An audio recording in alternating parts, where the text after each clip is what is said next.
Hello everyone, welcome to Toyeen Talks. Wow. How are you doing? Anyway, checking koko kin now. Any gidi enyo pataki. Thank you all for watching.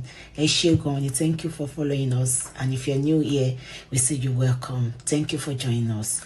Ọgbẹ́yẹ tó la máa san, mo ṣáà da tàwa méjèèjì, mo dà lẹ̀.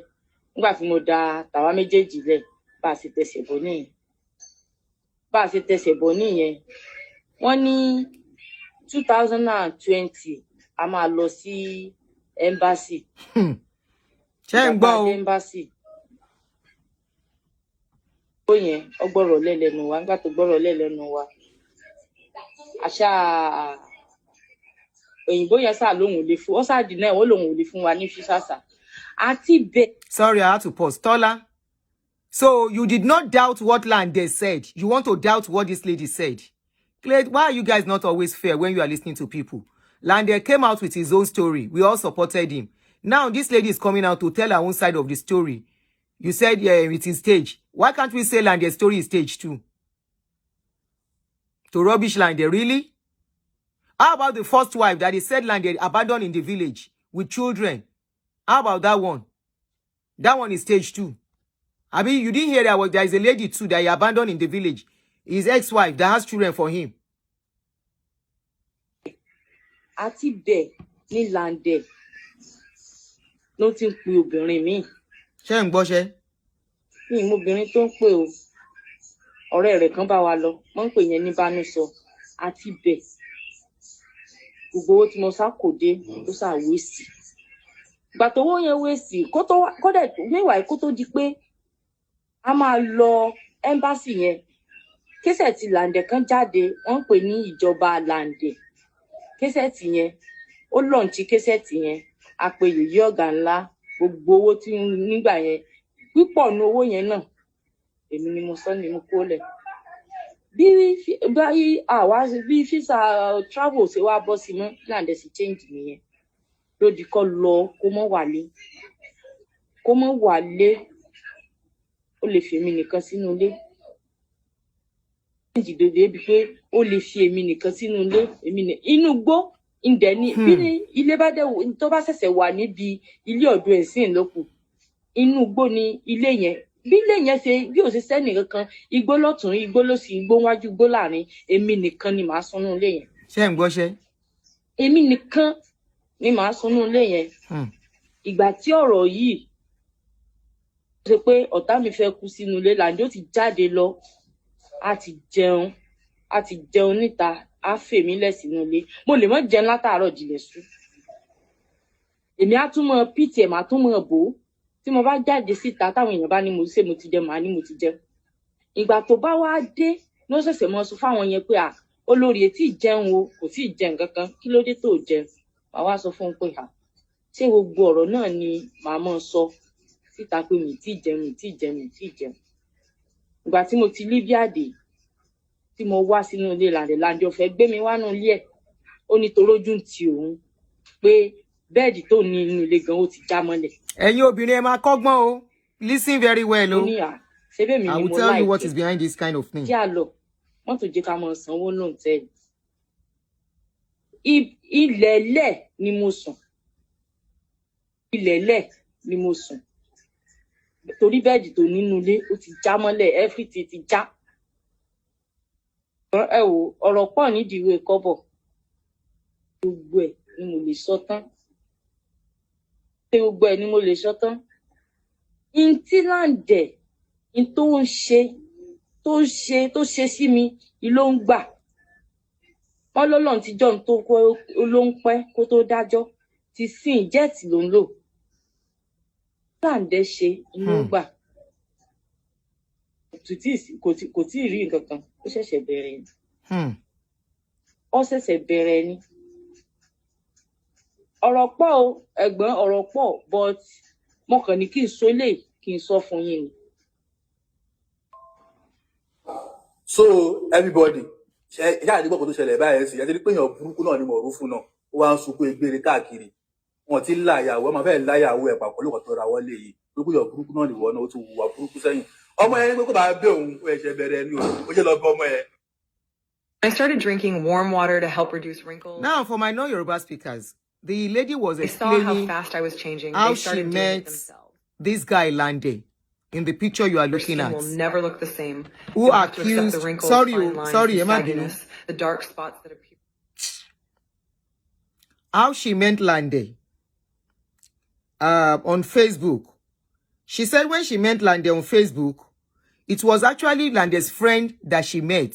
And, you know, when Lande showed interest, the friend now left her for Lande to start dating. She was in Libya then. She said Lande now asked her to come back to Nigeria. She said all the money she made, she packed everything and relocated back to Nigeria, you know, after they've been talking for a while. On getting to Nigeria, she said she found out that where Lande was living was not a good place at all. The place was not nice. It was inside one interior kind of place, but she managed the place to stay with him. And he said along the line, Lande said they should try and relocate abroad to another country using her money. So they paid an agent to apply for them for American visa, and they went for interview and they were denied. She said immediately they were denied, Landes changed his ways. He stopped being loving and caring. He started misbehaving. As at that time, she has really spent all her money. That is just the bottom line of the story. Now, either the lady, if we cannot doubt what Lande said, we are not supposed to doubt what this lady said. Let me tell you one thing. There are some set of men now, and they are young men like Lande. I'm not saying Lande, whether he did what this lady said or not. But I got a story about 3 weeks ago that a lady called me. Let me tell you the style some of these young guys are using now. Some of them are looking for women to sponsor them. Some of them are looking for women they will use our money to spend. Some of them are scamming ladies seriously. So, a lady called me and said there was this guy that she met. And the guy, you know, the way she saw the guy, it was like, big guy, this is a big guy, blah, blah, blah. And they started dating. And, you know, the guy used to come to her place. She doesn't visit. Then one of the days, she said, you always come. I need to come and visit your place too. And, you know, she went visiting the place. She said when she got to the place, she started was like, how can you be living in this kind of place? The guy said, I'm looking for money. I will soon be moving out of the place. And the guy was like, if she can help him with some money, you know. So there was a business transaction they did. The money belongs to somebody else. God bless you, Titilola, Folarin. Come and marry Scope. God bless you, my sister. So this lady now said, at least there was an exchange of money. I don't want to go into details of that story for some reason, for the safety of that lady. Because she said if the story should really break out, the guy, she eventually got to know that this guy is actually a 19, big time 19. That is what he's been using to scope a lot of ladies. The lady eventually met 2 other ladies that fell victim too. The problem is that this lady's money is now with this guy. And she wanted the money back. How she can collect the money? The money is not even her money. The money belongs to somebody else that she borrowed the guy. Because the guy said, don't worry, borrow me the money. I will give it to you back. The lady now said one day, she traced the guy only to find out that this guy is actually even married. The guy is actually married with living with a woman somewhere else. He rented that place to be scoping ladies. That is the place he takes them to. So they will not know what is up. He takes them to that other place he rented, having another house somewhere else with a woman. He is actually married to a woman. Married to a woman somewhere, living in another house. And the lady eventually got to know. That was when the lady that was like, when she traced him to the house, she followed him and got to know, saw the wife, saw the house, saw pictures.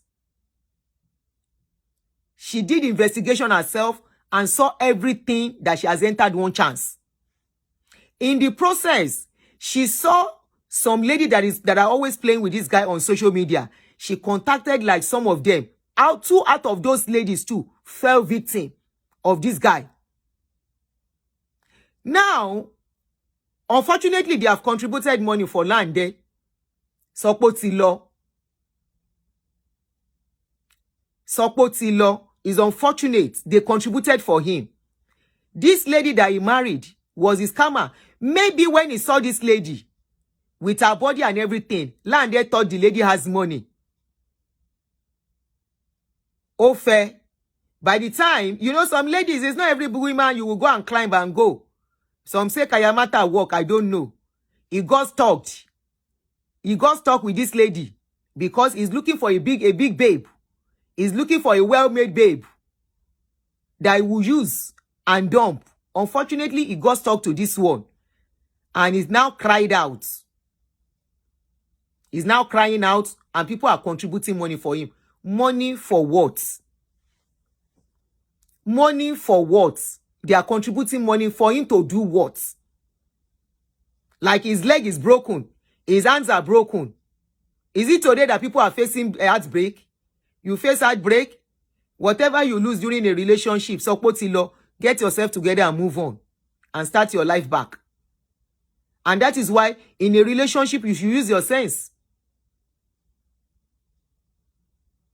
Look at this story now. O jogate ko jogate. You ask a